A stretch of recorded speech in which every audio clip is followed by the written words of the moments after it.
లైంగిక ఆరోపణలు ఉన్న కృష్ణారెడ్డిని వైవీయూ ఇన్ఛార్జ్ వీసీగా నియమించడం సిగ్గుచేటని తక్షణమే తొలగించాలని ఏఐఎస్ఎఫ్ జిల్లా ప్రధాన కార్యదర్శి వలరాజు డిమాండ్ చేశారు. యోగి వేమన యూనివర్సిటీలో ఇన్ఛార్జ్ వీసీ కృష్ణారెడ్డి నియామకాన్ని రద్దు చేయాలని విద్యార్థులతో కలిసి ఆందోళన చేపట్టారు.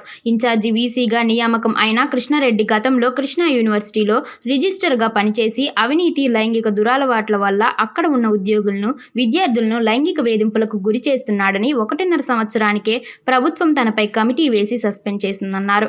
యోగి వేమన యూనివర్సిటీలో ప్రిన్సిపాల్గా ఉండి తన వైఖరి ఏమాత్రం మార్చుకోకుండా ఇదే పద్ధతుల్లో వ్యవహరించిన తీరు స్పష్టంగా యూనివర్సిటీ మొత్తం గమనించిందన్నారు. కమిటీ వేసి విచారణలో ఆరోపణలు వాస్తవం అని తేల్చిందని వెంటనే ప్రిన్సిపాల్గా తొలగించిందన్నారు. Down down VC Krishna Reddy, down down VC Krishna Reddy, రద్దు చేయాలి వీసీ నియామకాన్ని. ఇవాళ Yogi Vemana university hunger strike అఖిల భారత విద్యార్థి సమాఖ్య ఆధ్వర్యంలో పిలుపునియడం జరిగింది. మరి యోగి వేమన యూనివర్సిటీలో హంగర్ స్ట్రైక్ అఖిల భారత విద్యార్థి సమాఖ్య ఎందుకు నిర్వహిస్తా ఉందంటే, రాష్ట్ర ప్రభుత్వం విద్యా ప్రక్షాళన పేరుతో ఇవాళ యూనివర్సిటీలలో మొత్తం వైస్ ఛాన్సలర్లను అలాగే రిజిస్ట్రార్లను మార్చివేస్తా ఉంది.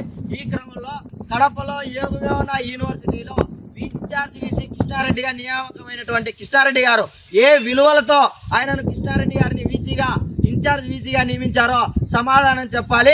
అటు ప్రభుత్వం, ఉన్నత విద్యా ప్రిన్సిపల్ సెక్రటరీ సౌరభ్ గౌర్ గారు కూడా సమాధానం చెప్పాల్సినటువంటి అవసరం ఎంతైనా ఉంది.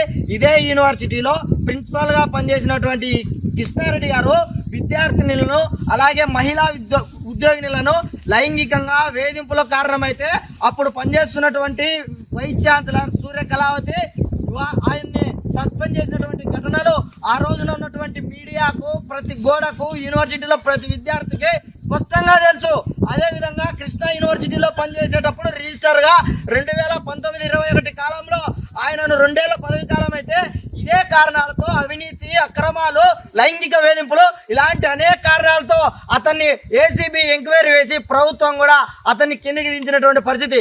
అలాంటి దురలవాట్లు, అవినీతి, అక్రమాల పుట్టైనటువంటి వీసీ కృష్ణారెడ్డిని ఇవాళ మళ్ళీ ఇన్ఛార్జ్ వీసీగా నిర్వహించడం అంటే అవినీతి అక్రమాలకు పెద్దవీట వేయడం కాదా, అవినీతి అక్రమాలకు ఇవాళ ప్రేరేపించడం కాదా అని చెప్పి ఆల్ ఇండియా స్టూడెంట్ ఫెడరేషన్ గా మేము ఖండిస్తా ఉన్నాం, డిమాండ్ చేస్తా ఉన్నాం.